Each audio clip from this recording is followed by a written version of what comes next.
여러분, 책 한 권이 한 시대의 공기, 그 폭발 직전의 아슬아슬한 긴장감 같은 걸 그대로 담아낼 수 있을까요?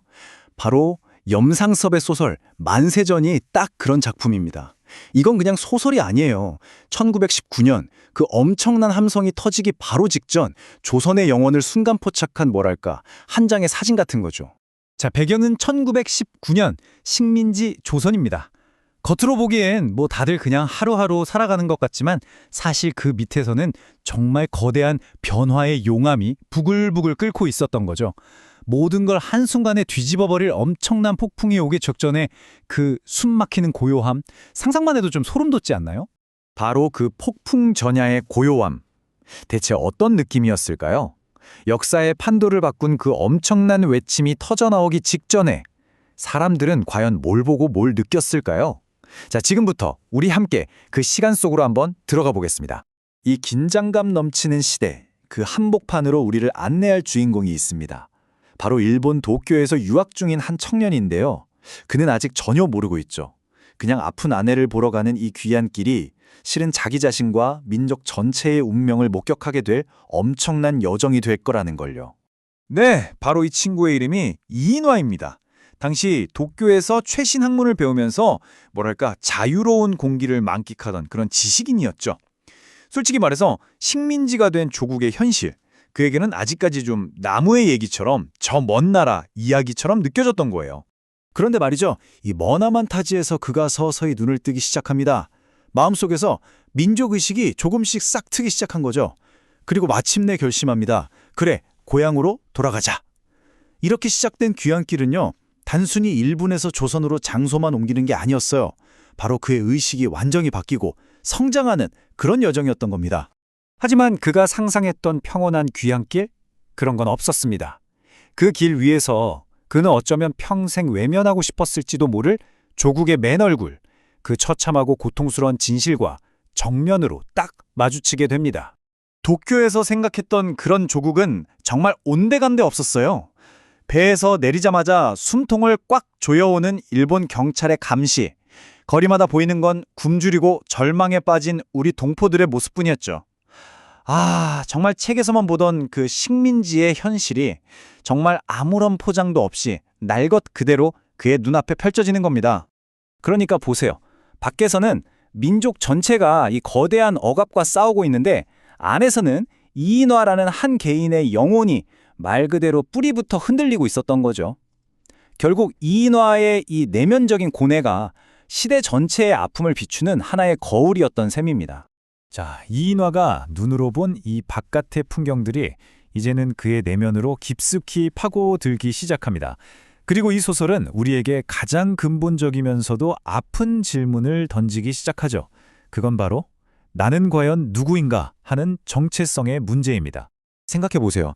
한쪽에는 일본의 근대적인 문물이 있고 다른 한쪽에는 조선의 전통적인 가치가 있어요. 이인화는 그 어디에도 온전히 속하지 못하고 그 사이에서 계속 흔들리는 겁니다. 일본에 가면 조선인이라고 손가락질 받고 조선에 오니 또 일본물 먹었다고 하고 결국 그는 일본에서도 조선에서도 철저한 이방인이었던 거죠. 그런데 이런 이방인이라는 느낌, 이게 단순히 이인화 혼자만의 생각이었을까요? 절대 아니었습니다. 이건 그냥 소설 속 인물의 이야기가 아니에요. 놀랍게도 당시 이인화처럼 유학길에 올랐던 수많은 학생들의 실제 경험이 이걸 증명하고 있습니다. 여기에 진짜 놀라운 데이터가 있는데요. 당시 유학생 중에 무려 74%가요. 해외에서 차별을 받으면서 오히려 나는 조선인이구나 하는 이 민족 정체성이 훨씬 더 강해졌다고 답했다는 겁니다. 정말 아이러니하죠? 억압을 받을수록 오히려 나는 누구인가에 대한 각성이 더 강해진 거예요. 그리고 이 정체성의 위기가 얼마나 심각했냐면요. 유학생 중 62%가 바로 이 문제 때문에 그냥 다 접고 고국으로 돌아갈까 하고 진지하게 고민했다는 거예요. 그러니까 소설 속 이인화의 귀향이 결코 그 혼자만의 특별한 선택이 아니었던 거죠. 다들 비슷한 고민을 하고 있었던 겁니다. 자, 그럼 이제 이 소설의 제목으로 한번 넘어가 볼까요? 만세전. 대체 이게 무슨 뜻일까요? 사실 이 제목 안에 이 소설의 모든 핵심이 다 담겨 있다고 해도 과언이 아닙니다.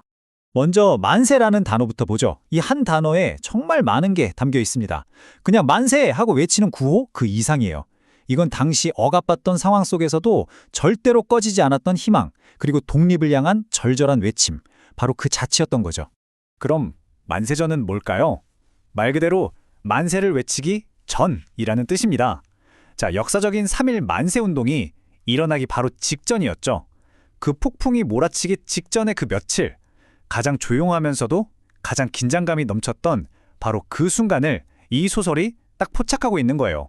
자, 그러면 이런 질문이 생기죠. 아니, 그래서 이 100년도 더 된 이야기가 지금 21세기를 사는 우리랑 무슨 상관인데 하고요. 근데 놀랍게도요, 이 만세전이 던지는 질문들이 아직도 바로 우리 곁을 떠나지 않고 계속 맴돌고 있습니다.